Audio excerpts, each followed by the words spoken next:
it's Chris from my Stamply. I'm so glad you're here to stamp with me today. We are going to use the Jar of Love bundle with the tags and labels framelits today to create a beautiful bouquet of flowers. Okay, I'm starting with my thick white cardstock, so I have a half a sheet folded in half to make the card base. And then I will pull in a piece of just the regular white cardstock that measures 4 by 5 1/4.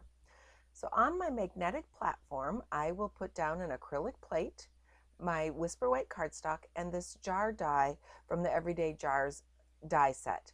And I'm going to place that in where I want it, kind of in the lower middle, and then place another acrylic plate over that and run it through the Big Shot.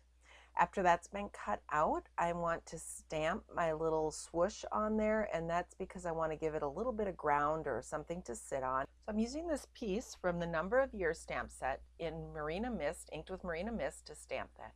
Now I have my platform, the regular platform without the thin die adapter, and I am placing this in the Softly Falling embossing folder, and we'll run that through, and that will give me the dots that are thicker at the top and then kind of gradually decrease as it goes down.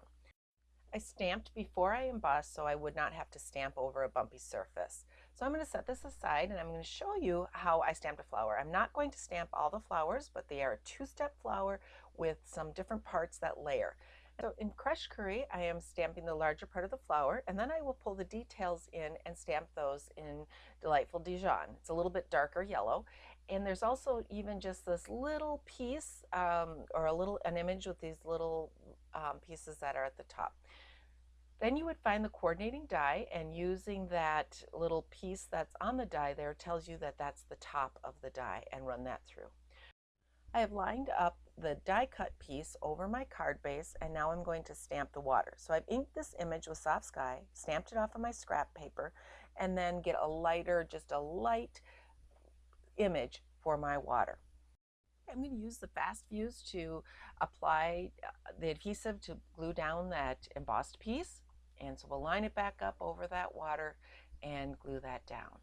Now this next step, it did take some time, but I've already stamped and cut out all the pieces to my bouquet. I'm going to start with these leaves, and I'm going to apply these to the front. I have used some of the fine tip glue, and you'll see that I put the glue on the back side of one piece. I've of course done that to all the pieces of my stems and leaves, and then place that down. I like to put something like a thick block over it to let it sit and kind of hold it, or use my fingers. So you'll see that block there as I pull that to the side. While those dry, I have the little tag that I have cut out with the framelit. I am stamping the 4U, but I've taken a piece of Scotch tape and gone over the 4 so I can ink up the U. Be sure to remove that tape before you stamp it. And I'm stamping the U first because it's going to be the bottom, and that will help me position it. Clean that off, and then I'll take a piece of tape and cover the 4, and cover the U, and then ink up the 4, removing that tape after I ink that up, and stamp the 4 right above it for my little label.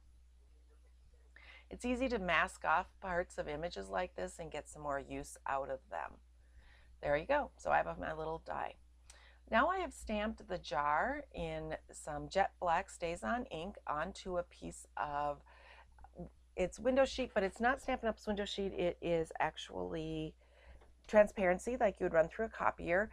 It's thinner, and I do kind of like it, and it comes, I have a whole big box of it. So I've stamped it on there with StazOn so that it doesn't smear. Run that through the Big Shot to cut it out, taking some of that fine tip glue, and I'm just running a line of it around the edge. And that way I can glue my jar, my transparency sheet jar, right over the top, and it will have to be held to kind of glue. And I didn't show you that, but I did hold that down. Again, using the fine tip glue to glue down this little length of ribbon. I'm going to speed it up here. Just put in my flowers, put in the ribbon, and get all those pieces in there. And of course, it did take me much longer than it's looking here, but that's the great part of video, is you don't have to watch me decide where I put each piece. And then put that little ribbon in there, put the little tag under the ribbon, and my last flower. And there it is. There's that bouquet of flowers. My favorite part is the jar and how I was able to get the look of having those stems in the jar by stamping on that transparency and then gluing it over that. So if you have any questions about what I've done with this card and how I've made it, don't hesitate to contact me, Chris, at mystamplady.com. All these supplies are available in my online store at shopwithmystamplady.com. And thanks a lot for watching. Have a great day.